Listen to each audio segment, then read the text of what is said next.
hablar de la intoxicación por setas, una nueva clasificación por toxíndromes. Perfecto, ahí si me permite un poco, primero agradecer su participación como presidente de la Asociación Toxicológica y tener la posibilidad de que nos ilustre sobre una temática que realmente es muy interesante. No es tan frecuente como en vuestro país las intoxicaciones por setas, pero hemos tenido eventos de gravedad tanto en la provincia de Buenos Aires como también en Córdoba, con casos que han llegado a ser letales, también en otras provincias por otras variedades no tan peligrosas, por ejemplo, como la manita faloides, pero que hemos tenido eventos. Así que realmente es algo interesante que poder desarrollar la vasta experiencia y un poco esta visión de poder clasificarlos por toxíndromes en este tipo de intoxicaciones. Así que bueno, nos acompaña el doctor Miguel Ángel Pinillos, que es médico toxicólogo y del área de emergencias del Hospital Universitario de Navarra, en Pamplona, España. Y realmente nuevamente agradecidos y le dejamos las palabras. Aquellos que tengan preguntas las pueden ir dejando en el chat y al final las haremos conocer al colega. Y muchas gracias, doctor. Pues muy bien, pues empezamos. Con mucho gusto, ahí estamos adelante. De acuerdo. Bueno, pues para empezar, ¿qué es una seta? ¿Qué es un hongo? Tener en cuenta que el hongo es el micelio que está en el subsuelo y de ahí, con medio de las hifas, va a formar la seta, que es el fruto del hongo. Una vez definido seta y hongo, pasamos a hablar qué es lo que nos puede pasar cuando estamos en el servicio de urgencias, que alguien llega con una intoxicación, que el médico tiene que, bueno, enfrentarse a esa situación. Muchas veces los médicos no conocemos las setas y verdaderamente necesitamos ayuda. Además de la anamnesis, la exploración y unos pequeños datos analíticos, necesitaremos incluso hacer las samaritinas. Pero es fundamental, porque lo hemos visto estos últimos años, porque tenemos micotoxicólogos que nos ayudan vía WhatsApp y vía email sobre casos y sobre setas que nos mandan o que nos traen en los pacientes intoxicados, y vemos que es una verdadera ayuda. Entonces, una vez que el médico se enfrenta al intoxicado, debe reinterrogar sobre la seta. Si es capaz de identificarla, si la ha consumido antes, si ha tenido algún problema, cuál es la seta que comió, si comió más de una, si tiene alguna foto, cuál era el aspecto, si ha traído alguna seta. Respecto a la ingesta, es muy importante el tiempo de cocción o si la ha comido en crudo, porque cuando hay poca cocción puede ser añadida la toxicidad. Si ha comido solo una seta o más de un tipo de seta, qué cantidad, si ha habido más de una comida, si ha comido alguien más esa misma seta, a qué hora, y con respecto a la clínica, a qué hora han empezado los síntomas, el tiempo transcurrido entre la ingesta y la clínica. Bueno, y todas esas preguntas que nos podemos hacer y que nos debemos hacer para llegar al diagnóstico. Hay que tratar al paciente y no a la seta. Cuando el paciente llega con síntomas, ya está intoxicado y hay que hacerle la exploración, la analítica, y siempre ante una sospecha de una intoxicación grave debemos empezar el tratamiento inmediato de una seta hepatotóxica, porque el tiempo es oro, como veremos luego. Y si además nos traen setas previas sin cocinar, sin comer, y nos traen algunos ejemplares de esa misma seta, pues con mucho gusto el diagnóstico micológico será importante para llegar al tratamiento adecuado. De las clasificaciones ha habido varias. De siempre hemos seguido el periodo de incubación corto, menos de 6 horas, siempre pensando que son menos graves, de aquellas que tienen un periodo de incubación igual o mayor de 6 horas, que esas muchas veces o pueden ser graves. Además, en el año 19 hubo una nueva clasificación por grupos de órganos afectados, hepatotóxica, nefrotóxica, neurotóxica, etcétera, que es una buena clasificación. Además, pero me parece un poco abigarrada. Yo lo que quería es encontrar una clasificación por tosíndromes para ayudar a mis excompañeros de urgencia, que yo también lo he sufrido. Al no conocer las setas, sí conocemos la clínica y podemos llegar al diagnóstico y al tratamiento a través de las tosíndromes y no a partir de las setas. Si además tenemos el micólogo o el toxicólogo que nos ayudan, pues mucho mejor. He hecho unos cuadros en los cuales los he clasificado por menos de 6 horas, y aquí tenéis todos, por más de 6 horas, y aquí tenéis todos. No los voy a comentar porque ahora los voy a comentar uno a uno. Estas son tablas para tener en urgencias, para tener en casa, para repasarlas, para tenerlas en grande y poder echarle una ojeada cuando tenemos algún caso o simplemente cuando pensamos en alguna seta que puede ser tóxica. Empezamos con las de periodo de incubación de menos de 6 horas. Aquí tenemos todas las que vamos a repasar, por eso tenemos que ir un poco ágiles. El tosíndrome gastrointestinal precoz se produce con una seta no comestible, generalmente tóxica, aunque puede estar en mal estado de conservación, que va a dar unos síntomas entre los 30 y las 3 horas con epigastralgia, náuseas, vómitos, diarreas y dolor abdominal. Esas van a ser los síntomas de la gastritis o de la gastroenteritis. Y llegan a urgencias y les ponemos sueros y se resuelven en 6 a 24 horas. No hay afectación hepática, parece que nos puede dar tranquilidad, pero siempre pensando que el periodo de incubación es corto, porque, como veremos, algunas setas después de un periodo de 1 o 2 días puede empezar la afectación orgánica con hepatotoxicidad o nefrotoxicidad. Por eso es fundamental asegurar el diagnóstico antes de darle el alta y tener en cuenta que todas las intoxicaciones pueden comenzar con un cuadro gastrointestinal. Nosotros tuvimos muchos problemas con el Clitocybe nebularis porque, además de ser una seta indigesta, que luego la veremos como gastrointestinal tardío, además se confunde mucho con el entoloma lívido. Y decidimos que el Clitocybe nebularis debe ser una seta que puede ser tóxica y que debe ser considerada como tóxica y no comer con grandes cantidades de ella.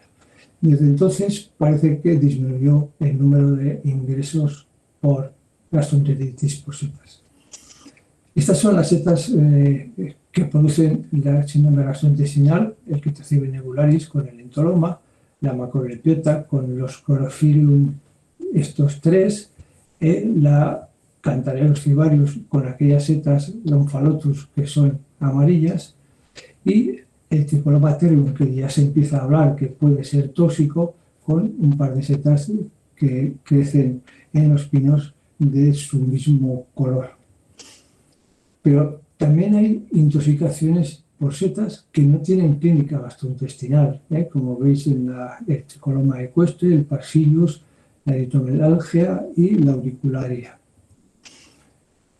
El primer síndrome es el síndrome después del gastrointestinal, el síndrome febril, en el cual el Boletus satanás, unos casos en Francia, tras su consumo produjo unos síntomas gastrointestinales y una febrícula.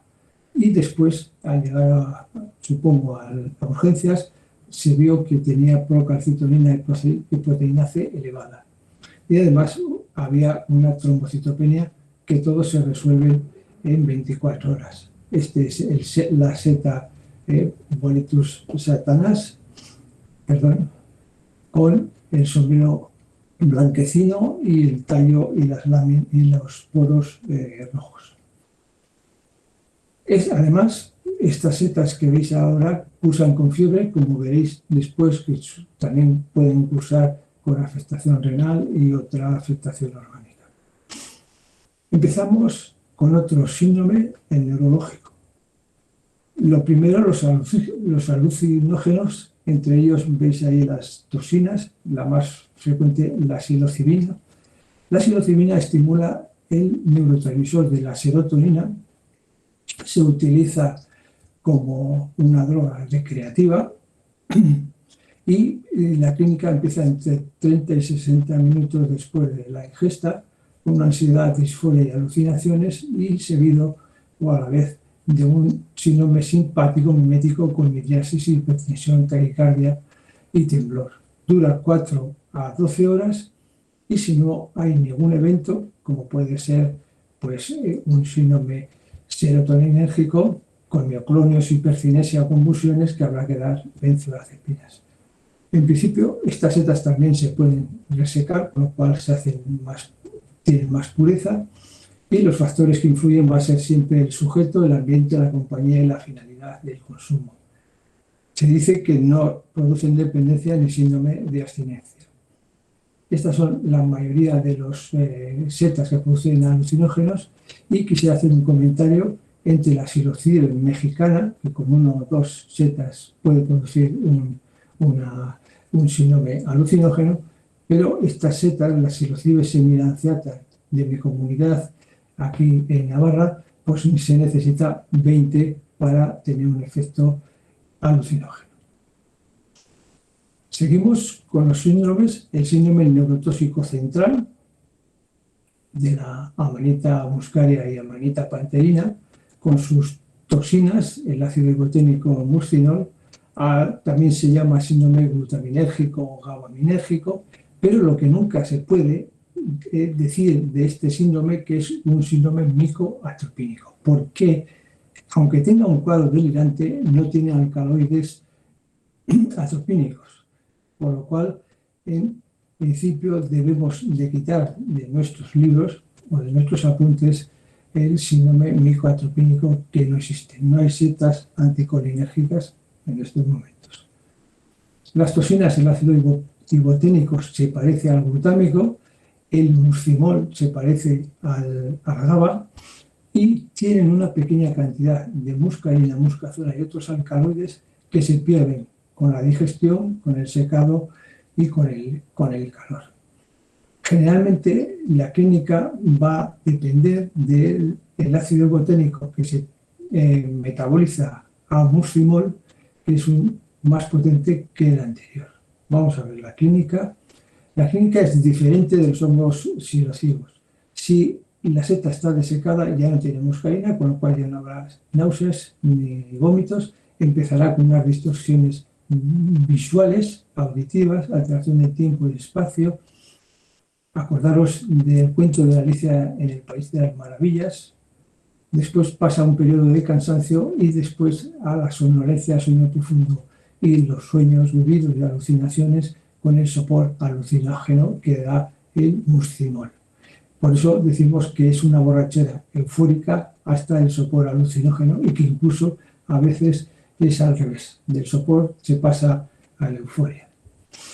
El tratamiento, lo primero que tenemos que hacer siempre va a ser observación con tratamiento sintomático y de soporte, y si llegan antes de las 2 horas podemos poner una dosis de carbón activado. Eso nos va a ocurrir con todas las setas, con todas las indicaciones por setas.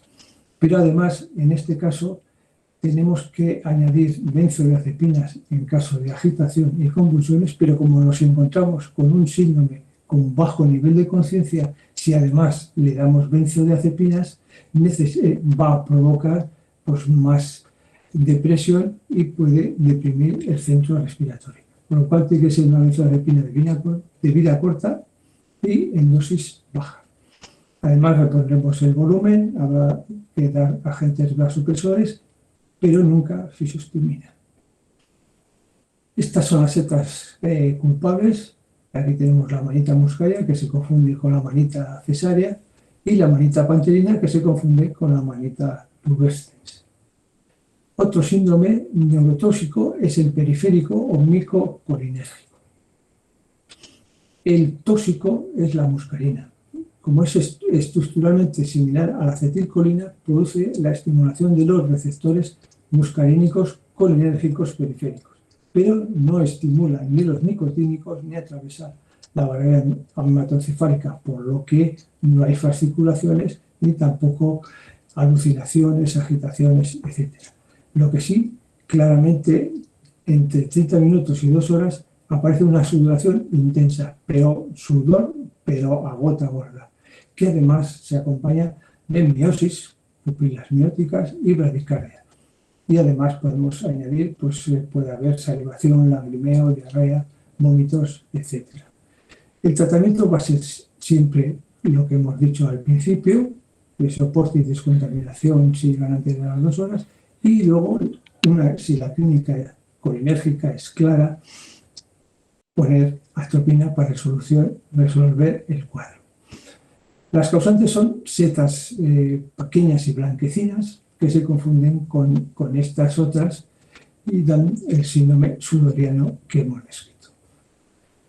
El síndrome cerebeloso es un síndrome que lo vimos en hasta 10 igual pacientes hemos llegado a verlos, algunos con una clínica muy importante, al comer este tipo de setas en forma de panales, que si las comen frescas, que además en grandes cantidades o han estado almacenadas largamente, y se produce el síndrome cerebeloso, que es clínicamente se diferencia entre 2 cuadros diferentes, como un diagnóstico precoz de una gastroenteritis por setas, y a las 12 horas aparece el mareo, vértigos o el temblor, ataxia, típico del vértigo cerebeloso. Con tratamiento sintomático desaparece. Una cosa hay que decir, que las morillas en principio no hay ninguna muerte causada por estas setas. Pero nos encontramos con setas en la ribera de los riachuelos o en los montes. Y son las que cogemos en las orillas de los ríos bajo fresnos, olmos y avellanos las que verdaderamente van a producir este síndrome cerebeloso, porque ahí encontramos la Morchella fluvialis y la Morchella esculenta. Luego, clínicamente va a depender del personal. Hay personal que tiene resistencia a estas toxinas, hay otros que a la mínima pues, tienen un cuadro muy exagerado, pero si la cocción es prolongada también puede aparecer los síntomas, igual que hemos dicho, el consumo en fresco. La única forma de comer estas setas de una forma inofensiva, sin que pensemos que nos va a dar el síndrome, es de secarla previamente durante meses para poder comerla luego tranquilamente. Fijaros, hay algunos micólogos que se comen las setas del año anterior y las de las deja a secar. Más setas que provocan afectación neurológica, pues ya veis que se van repitiendo, las que vamos a ver luego. El síndrome cardiovascular, coprínico o disulfiram-like se produce por el tipo de toxina, la coprina, que es un inhibidor de la acetaldehído deshidrogenasa, que con el etanol produce mucho más acetaldehído, y por eso entre 30 minutos y 1 o 2 horas después de la ingesta de la seta y del etanol aparece una rurefacción cutánea, cara, cuello, pecho y extremidades superiores, generalmente con hipertensión, sofocos, palpitaciones e incluso puede llegar al shock.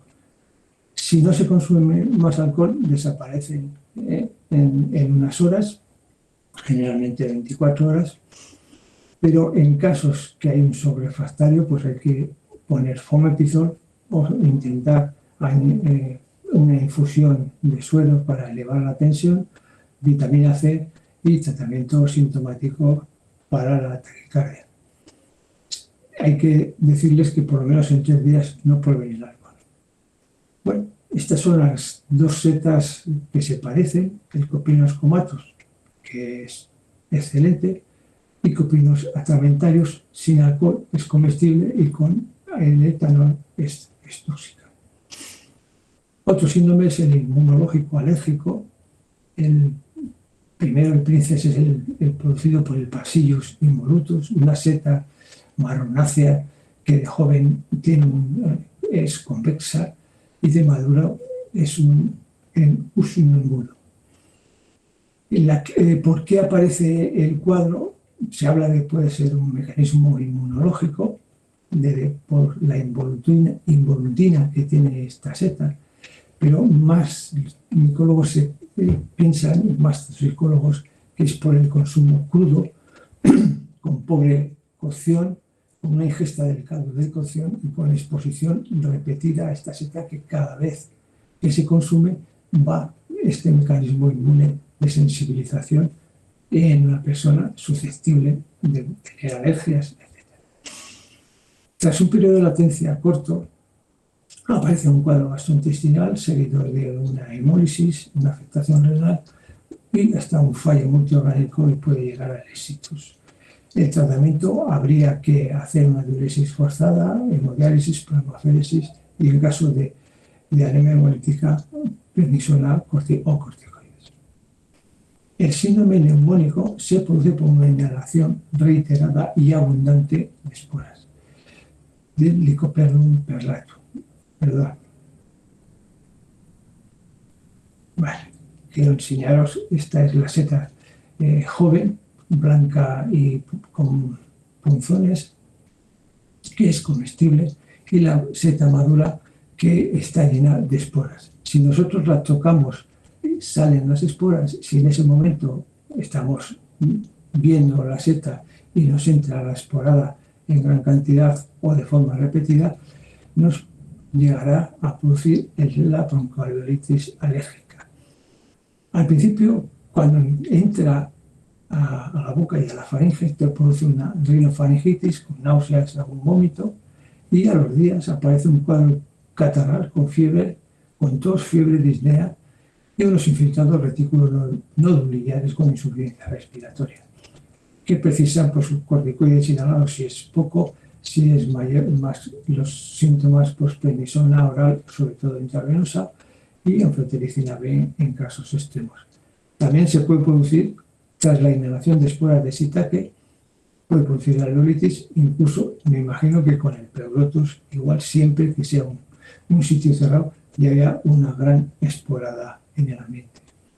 La intolerancia o alergia a las setas se produce por un déficit de enzima de trialasa o por alergias, y generalmente pasa que comen varios comensales y solo uno es el que presenta los síntomas. Además puede haber infecciones bacterianas, tóxicos ambientales, como fitosanitarios, como radiactivos, metales pesados, etc. Y aquí tenemos pues unas setas excelentes, que son los boletus, que también pueden tener mala suerte y darles una alergia y no poder comer más estas setas tan buenas. Fijaros en el Astropachyllus. Esta es una seta que se parece a la Calacibe gambosa, que hay gente que la consume en primavera perfectamente. Pues nosotros tuvimos un caso que, no sé si fue el año pasado o el anterior, tras comer, este hombre que llevaba todos los años comiendo sin problemas, empezó con una gastroenteritis. Y los micólogos lo estudiaron el caso, nos trajo todas las setas y se hizo un estudio y se ha visto que ha cambiado, que ha hecho una mutagénesis de la seta anterior y ha pasado de comestible a tóxica, como están pasando algunas de las setas que veremos. Seguimos con la rhabdomiolisis, que es la rotura muscular, puede ser temprana o tardía. Tardía la produce la rúsula subnigricans, que se encuentra en Norteamérica, China, Japón y Taiwán. La toxina es el ácido carboxílico. Tras una clínica con una incubación corta, aparece síntomas gastrointestinales y dolor, debilidad muscular con orinas de color marrón rojizas, es la mioglobinuria, y puede llegar a la oliguria y a la insuficiencia renal, aunque esta generalmente se resuelve en 24 horas. Hay casos graves con una gran elevación de la ceca y insuficiencia renal. Pasamos a las setas de periodo de incubación de más de 6 o más de 6 horas. La rhabdomyolysis de inicio retardado es la tricoloma ecuestre.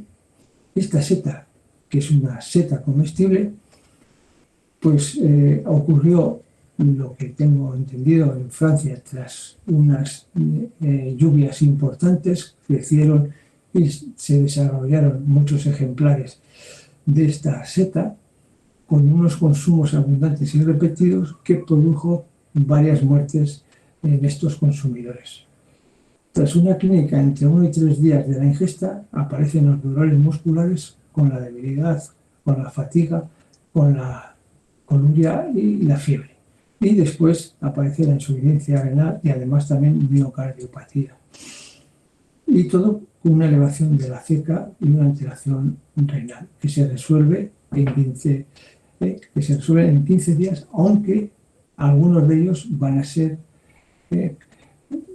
mortales, como os decía. ¿Cuál va a ser el tratamiento? Sueroterapia intensiva con una diuresis forzada. La alcalinización de la orina y el uso del mannitol están desaconsejados, y además de Francia, pues se han encontrado también en Polonia y en Lituania. Estas setas tricoloma ecuestre. Hablamos del síndrome gastrointestinal tardío. Es un periodo de incubación de 6 a 12 horas que es de reciente, aparición, que es por fin nos encontramos que el Critocibe nebularis, nosotros llamamos la raca, pues llegaban con unas intoxicaciones de periodo de incubación más de 6 horas, que pensamos y que decíamos que pudiera porque era la noche, etcétera, etcétera, pero no, está claro que tiene un periodo de incubación más largo este tipo de setas, y también la rúsula olivácea.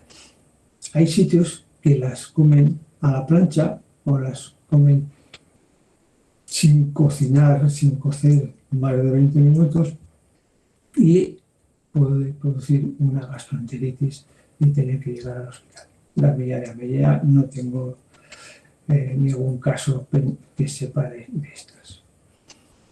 El princes de las tóxicas es la manita faloides, es la más abundante, la que más toxicidad, la que más muerte provoca, la que más. Es un envenenamiento por amatoxinas o amanitinas, que son las toxinas, que son hepatotoxinas, que producen una hepatitis tóxica, que se eliminan, que se absorben por vía intestinal y se eliminan por vía biliar y por orina, que es el responsable de más del 90% de las muertes, y que con una sola seta es capaz de matar a una persona de 60 a 70 kilos sin tratamiento alguno. La clínica empieza tras una latencia de 6 a 12 horas, aunque puede ser hasta de 5 horas, seguida de una fase intestinal bastante importante con náuseas, vómitos y diarrea. Luego aparece una fase de mejoría que parece que ya estás curado y ya te podemos mandar de alta. Ojo, estamos con un periodo de latencia largo. Y el tercer día aparecerá la excitación visceral, y el cuarto tendremos que decidir si lo dejamos porque va a tener un buen pronóstico, o si lo mandamos a trasplante porque va a tener un mal pronóstico. El diagnóstico clínico, botánico y confirmatorio con las amanitinas. Las amanitinas se absorben bien por el aparato digestivo y sobre todo a nivel de intestino delgado, entra en la circulación enterohepática, llega al hígado, se elimina por la vía biliar, vuelve al duodeno y de ahí se vuelve a absorber, y cada vez que pasa por el hígado destruye los hepatocitos que encuentra en su paso. También pasa al plasma y de ahí se elimina por riñón, teniendo una buena diuresis, se elimina una buena cantidad de amanitinas o amatoxinas. Por eso, ante la sospecha, no hay que esperar a nada ni a nadie. El tiempo es oro. Cuanto antes empecemos con el carbón activado, con la diuresis forzada y con los antídotos, más efectivo será nuestro tratamiento y menor las muertes o la realización de trasplantes. Aquí tenéis el tratamiento, esto también tenemos el protocolo ahí en el hospital. Empezamos con el carbón activado, ya sea por vía oral, mejor sería por vía nasogástrica, cada 3 horas, aspiración y otra vez administrar el carbón, además de una fluidoterapia intensa con una dosis importante y el añadido del antídoto, que es la silivirina, y si no disponemos de penicilina G. En caso de afectación hepática, añadiremos la N-acetilcisteína. Todos estos cuadros que veis son de mal pronóstico, pero lo fundamental es que nos tenemos que fijar en el tercer, cuarto día, es en estos 3. El tiempo de protrombina que caiga bruscamente por debajo del 30% y sobre todo el factor 5 menor de 15 y la antitrombina 3 menor de 30. Si esto ocurre, inmediatamente hay que llevarlo a un hospital con cirugía de trasplante.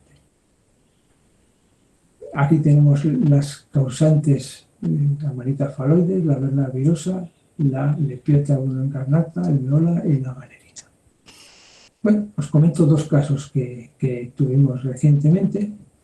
Hemos hecho una estadística de los casos de setas hepatotóxicas y entre 2005 y 2021, que es cuando tenemos la historia informatizada, tuvimos 12 casos. Antes de 2005 tuvimos entre 3 y 5 casos. Todos ellos, ninguno tuvo que hacerse trasplante ni ninguno falleció.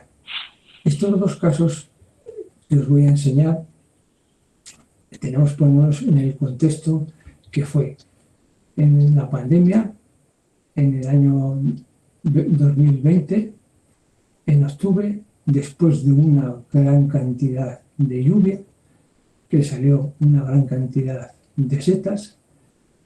Nos dejaron salir a la calle, pero no a los bares, ni a los teatros, ni solamente a los supermercados.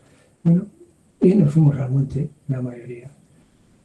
Unos haciendo con cabeza y otros, bueno, recogiendo todo lo que pillaron y además se lo comían. Se comió unas cuantas setas, entre ellas las amanitas faloides, y llegó con una intoxicación que tuvimos que poner el tratamiento y fue muy bien, y al 5.º día se fue a casa.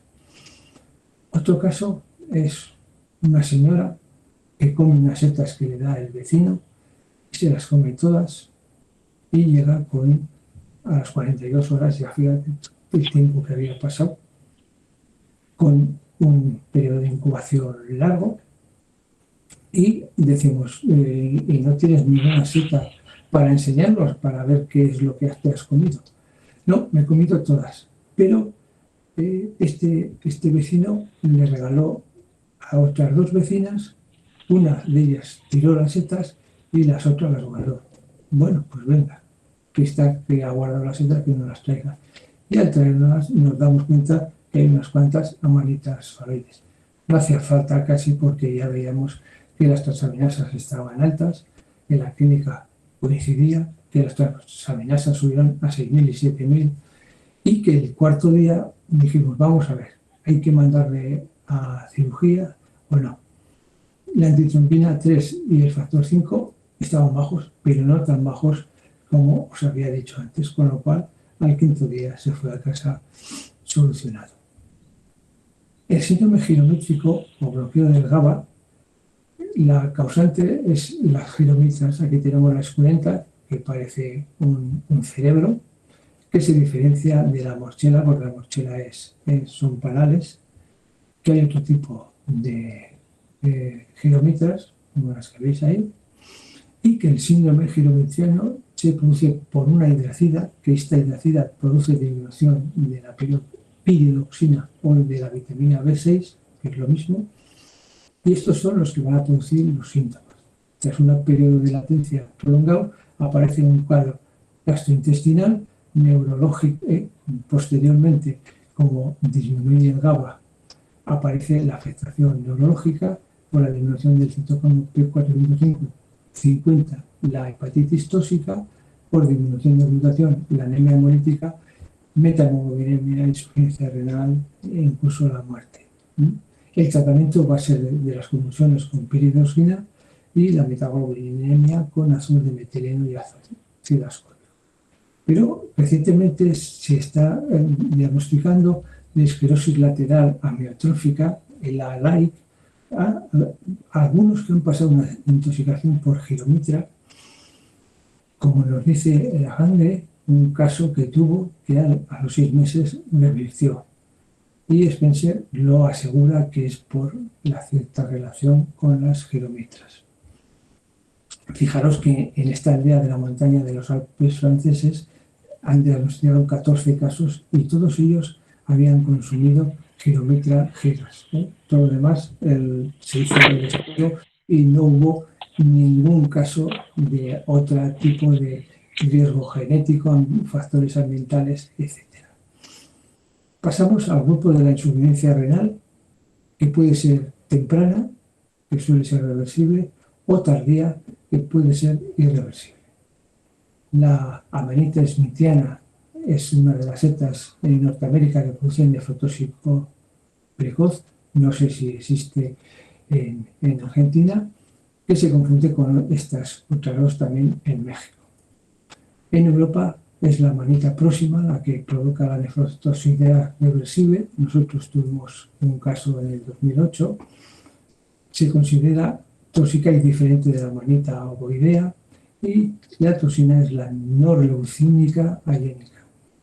La clínica es muy típica, con un periodo de incubación largo, aparece una gastroenteritis leve con unas transaminasas levemente elevadas, que bueno, pues tras un periodo de observación en urgencias podemos mandarlo a casa. Ojo, porque al día siguiente o a los 2 días llegará a urgencias con una anuria. Y así fue.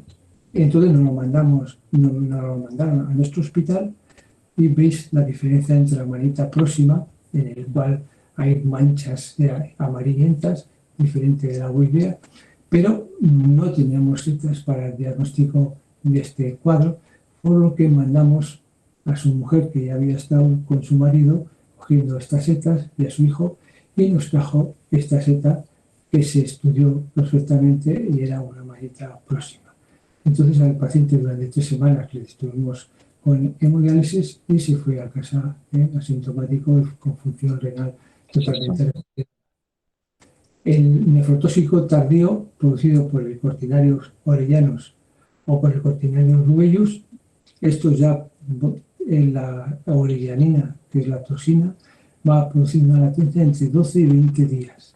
Unas fases primero gastrointestinal con un ardor labial de lengua y gusto metálico, después un periodo de mejoría clínica que posiblemente pueden seguir consumiendo la misma seta, pero a los 7 o 8 días aparece una nefritis tubulointestinal que generalmente va a hacer una insuficiencia renal crónica y algunas de ellas se cronifican. Setas que provocan insuficiencia renal, las mismas que vamos viendo continuamente. Aquellas que producen encefalopatía pueden ser en pacientes enfermos o en pacientes sanos. La Pleurucipilla prurigens o ala de ángel es muy consumida en Japón, aunque también a nivel de Europa, pero hubo un brote en 2004 en el cual llovió muchísimo y aquellos pacientes que tenían insuficiencia renal y estaban en hemodiálisis, 59 pacientes se afectaron, 19 murieron. Entonces no se sabe el por qué. Parece ser que esta seta tiene algo de cianuro que con aquel cambio climático hizo una mutación y creció el cianuro que presenta esta seta, y además por la insuficiencia renal no puede metabolizar bien ese cianuro que lo metaboliza en tóxico y por eso la gravedad del cuadro. Aparece en este árbol típico de Japón y tras comer estas setas a las 2 o 3 semanas aparecen sin síntomas gastrointestinales, una disminución del tono muscular con hipotonía en las extremidades inferiores que le incapacita para caminar y después aparecen convulsiones y demás.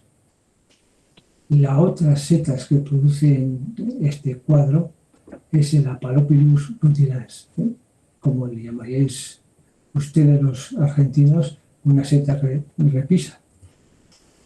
Esta clínica tiene una incubación de 12 horas, aparecen síntomas gastrointestinales, hepatorrenales y por fin el edema cerebral con una orina púrpura sugerente de la toxicidad por el ácido polipórico. El tratamiento sintomático y del edema cerebral, y como veis también en Europa ha habido casos. Se confunde con la fistulina hepática, otra seta repisa, que tiene mucha vitamina C, que parece un bistec y bueno, la gente se lo come como medicina. Aquellas setas que producen pancitopenia son dos. Una va a ser muy grave, como es el Trichoderma Podostroma cornudamae, que crece a partir de las raíces de los árboles en forma de cuernos de ciervo rojizos, y la Ganoderma myojaponicum, que a través de un pie elevado tiene un sombrero grande rojizo, que también se confunde con otra seta, Ganoderma lucidum, que es una seta que hablaremos después, porque el podostroma sobre todo está en China, Corea, Japón, Java y recientemente en Australia, y sin embargo la Ganoderma en Japón con una toxina desconocida. El podostroma ya tiene unas toxinas que son setas tricotecenos. La dosis tóxica no es conocida, pero las dos, tras cocer las setas, se beben la infusión, se beben el líquido mediante infusión. La clínica del podostroma es más grave. Tras 8 horas aparece un proceso gastrointestinal, pancitopenia, descamación de palmas y plantas, alopecia, hasta fallo renal, hepático y coagulación intravascular. La otra, a la semana de comer, aparece una pancitopenia leve que se cura con un tratamiento de soporte. El podostroma necesita una diuresis forzada, hay descritos hasta más de 9 litros en pocas horas, factores estimulantes de las colonias de granulocitos y plasmaféresis. El pronóstico es peor porque se han dado casos de fallecimiento y los dos se confunden con la Ganoderma lucidum. Esta es la famosa Reishi, y que es tan buena que se cultiva y se vende como medicamento, sobre todo como antitumorales, como coadyuvante de las medicinas que le dan en el hospital. Esta es una plantación de esta seta. El síndrome hipoglucémico, que es la atrofia venenata asociada a muerte súbita, es una seta pequeña que crece en una provincia de Yunnan en China, que tiene aminoácidos cardiotóxicos, que han muerto más de 400 personas en aquella provincia, y que en el 20% pues tienen hipoglucemia severa. Cuando llegan con hipoglucemia, pues podemos mejorar con glucosa hipertónica, pero cuando llegan en parada cardiorrespiratoria no nos queda que hacer la resucitación cardiopulmonar y ver el resultado. Hay otras setas hipoglucémicas, sí, pues las hepatotóxicas y la giromitra. Reacción dérmica puede ser la eritromelalgia, que la producen dos tipos de seta, esta que es la japonesa y esta la europea, que se confunden con el principio geotropa. Parece ser que 1 a 2 días después de comer la seta aparecen unos dolores paroxísticos, sensación quemante en las partes distales de las 4 extremidades o bien algunas distales en manos y en pies. Es intermitente en relación con el calor, ejercicio y reposo nocturno, que además se acompaña de edema y de eritema que puede persistir durante meses. El tratamiento es analgesia y hacer al revés baño de agua fría, reposo y elevación del miembro afecto. El uso también en casos graves de ácido nicotínico. El órgano diana son las fibras inmedinas del sistema nervioso autónomo. Este es el eritema de la mano derecha, que lo publicaron en New England.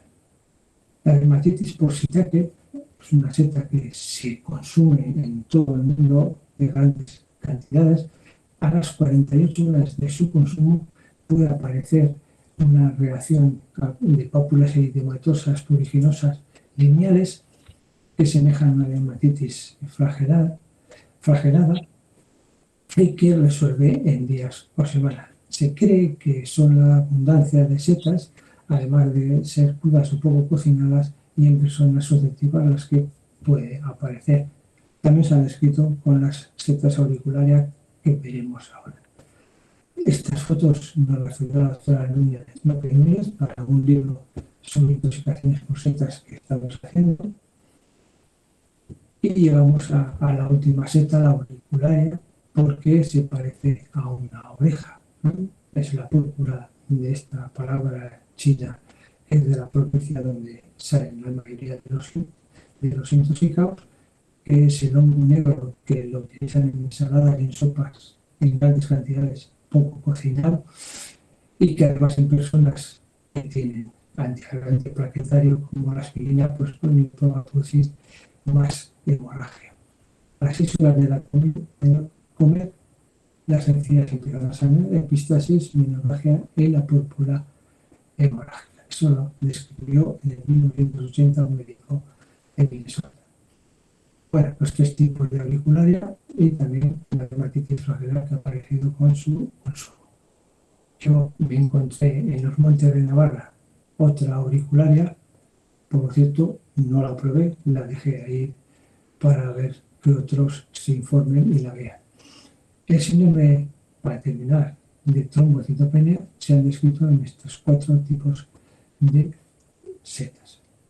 Por último, decir 4 cosas de las intoxicaciones en niños, que generalmente son accidentales, que si lavamos mordiscos y que si ha ingerido, que va rápidamente al hospital con los padres, que si no llevan la seta, pues se administra una dosis de carbono activado y se le manda a casa para observar durante 24 horas. Si aparecen los síntomas, llegará y se le hará todo tipo de tratamientos y de diagnóstico.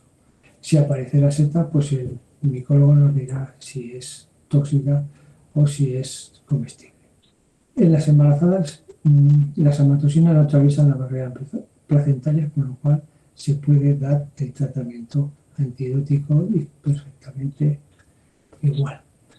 Y un resumen para llevaros a casa, pues que el diagnóstico botánico es fundamental, acercaros a algunas sociedades micológicas que os puedan echar una mano en algunos casos. Todo esto que os he dicho sirve para hacer el diagnóstico desde el punto de vista clínico, pero bueno, siempre el diagnóstico botánico nos ayuda bastante. Las normas antiguas para diferenciar cuáles son tóxicas y cuáles son comestibles no sirven para diferenciar. Hay que descartar las setas hepatotóxicas siempre que el periodo de incubación sea de más de 6 horas. Es fundamental conocerlas para no intoxicarse y estar seguro de que son comestibles. En algunos sitios desechan las setas que azulean y no consumen las setas vinícolas, o las que tienen manchas no las consumen y quitan el agarico y santoderma y amanita próxima. Y las musculoprietas, os digo yo, asegurar que es procera porque hay muchas que se parecen y que son tóxicas. Y repetir, el síndrome micoatropínico no existe y no hay setas anticolinérgicas. Bueno, eso es todo. Me he pasado un poquito del tiempo, espero que me perdonéis. Gracias por vuestra atención y una foto de estos últimos Sanfermines del encierro. Eso es todo. Gracias. Muchas gracias, doctor Miguel Ángel Pinillos. Realmente una muy buena presentación, completa, que vemos lo variado de los toxíndromes que pueden producir las ingestas, a veces por error o intencionales o con fines recreacionales, de las distintas setas, que vemos que van síndromes tan variados, desde las acciones psicotrópicas a tener impacto en distintos órganos, y que a veces, si uno no está atento, puede confundir el diagnóstico y ir orientado a distintas patologías. Por eso es muy importante en el interrogatorio, como lo hacemos desde toxicología, indagar y ver qué antecedentes hay, ver los tiempos, que esto ayuda mucho, que también cuánto lo ha pasado, y que esto a veces nos puede ayudar bastante desde la ingesta, cuántas horas, para poder ver no solamente una atención que sea adecuada, sino también un pronóstico. Eso también tiene que ver con las responsabilidades médicos legales. Así que bueno, quedamos atentos a las preguntas y estaba viendo el chat, y nuevamente muy agradecido por su presentación. Muy bien.